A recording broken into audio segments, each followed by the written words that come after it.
വന നിയമ ഭേദഗതിയിൽ PV Anwar MLA പ്രതിഷേധ യാത്രയ്ക്ക് UDF പിന്തുണയില്ല.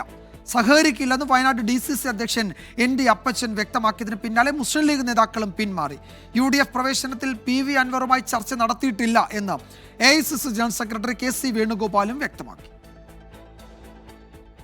PV അൻവർ കോൺഗ്രസിലേക്ക് ചേക്കേറുമെന്ന അഭ്യൂഹങ്ങൾക്കിടയിലാണ് വനനിയമ ഭേദഗതിക്കെതിരെ പ്രതിഷേധയാത്രയും നടക്കുന്നത്. ഇതിൽ ക്ഷണിക്കപ്പെട്ടത് കോൺഗ്രസ് മുസ്ലിം ലീഗ് നേതാക്കൾ. വയനാട് പനമരത്ത് ജനകീയ യാത്ര ഉദ്ഘാടനം ചെയ്യേണ്ടിയിരുന്നത് DCC പ്രസിഡന്റ് ND അപ്പച്ചൻ. അപ്പച്ചന്റെ ചിത്രം സഹിതം പോസ്റ്ററും PV അൻവറിന്റെ ഫേസ്ബുക്ക് പേജിൽ പ്രത്യക്ഷപ്പെട്ടു. ഇത് വിവാദമായതോടെ ND അപ്പച്ചൻ തന്നെ രംഗത്ത് വന്നു. അനുവാദമില്ലാതെയാണ് പോസ്റ്റർ അടിച്ചതെന്ന് തുറന്നടിച്ചു. അൻവർ എന്നെ വിളിച്ചു, MLA, നാളെ വനമരത്ത് വന്ന് ഉദ്ഘാടനം ചെയ്തു തരണം, KPC പ്രസിഡന്റ് പറഞ്ഞു കേൾക്കണം എന്നൊക്കെ പറഞ്ഞ് എന്നെ വിളിച്ചു.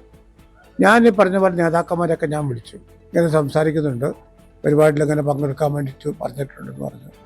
അപ്പോൾ അവർ പറഞ്ഞു നമ്മളതിൽ പങ്കെടുക്കാൻ വേണ്ടി പറ്റില്ല, കാരണം അദ്ദേഹം ഒരു രാഷ്ട്രീയമായ തീരുമാനം എടുത്തതിന് ശേഷം നമുക്ക് അദ്ദേഹവുമായിട്ട് സഹകരിച്ച് പോകാൻ പറ്റുള്ളൂ. വയനാട്ടിൽ മുസ്ലിം ലീഗ് നേതാക്കളും യാത്രയുമായി സഹകരിക്കില്ല. മലപ്പുറം ജില്ലയിലും മുസ്ലിം ലീഗ് കോൺഗ്രസ് നേതാക്കളെ PV അൻവർ ക്ഷണിച്ചിരുന്നു.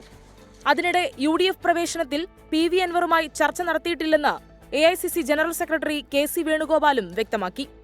ചർച്ച വന്നാൽ കൂടിയാലോചിച്ച് തീരുമാനമെടുക്കുമെന്നും KC വേണുഗോപാൽ പറഞ്ഞു. ഈ കാര്യങ്ങളിലൊക്കെ തന്നെ പാർട്ടി ഒരു പൊതുവായ തീരുമാനമെടുക്കണം. അത്തരം തീരുമാനത്തിലേക്ക് പാർട്ടി പോകാൻ പാർട്ടിയുടെ മുമ്പിലേക്ക് അങ്ങനെ ഒരു നിർദ്ദേശം വന്നിട്ടുണ്ട് എന്ന് എനിക്ക് തോന്നുന്നില്ല. അങ്ങനെ ഒരു ചർച്ചയുടെ ആവശ്യം വന്നിട്ടതായി തോന്നുന്നില്ല. അങ്ങനെ വന്നാൽ പാർട്ടി എല്ലാവരും കൂടി ആലോചിച്ച് ചർച്ച ചെയ്തിട്ട് തീരുമാനമെടുക്കും. അതാണ് അതിൻ്റെ പതിവ്. മാനന്തവാടി മുതൽ വഴിക്കടവ് വരെയാണ് PV അൻവറിന്റെ ജനകീയ യാത്ര. 24 വയനാട്.